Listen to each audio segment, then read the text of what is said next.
मुकदमात अलग दर्ज करने की हिदायत। इस्लामाबाद से खबर आ रही है वफाकी हुकूमत ने पुलिस को हिदायत जारी कर दी है। ज़राए का ये बताना है कि सिविल अमलाक को नुकसान पहुँचाने वालों के केसेस ATC में चलाए जाएंगे, जबकि फौजी अमलाक पर हमलों का केस मजिस्ट्रेट की इजाज़त से मिलिट्री कोर्ट भिजवाया जाएगा। फहद चौधरी हमारे साथ मौजूद हैं। फहद, बताइएगा क्या फैसला किया गया है इस बारे में?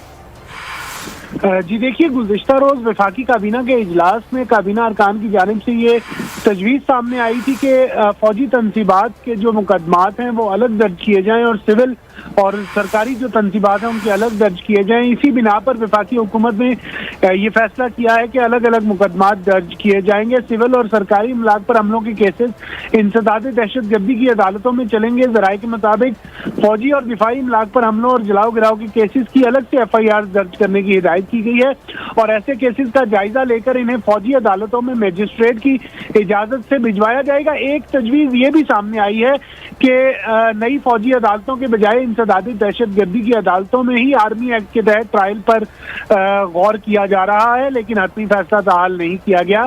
उसकी वजह यह है कि पीपल्स पार्टी फौजी अदालतों में ट्रायल पर तहफ़्फ़ुज़ात रखती है और वज़ीर आज़म ने वज़ारत दिफा और वज़ारत दाखिला, वज़ारत कानून को तरीक़ाकार वज़ा करने की हिदायत की है।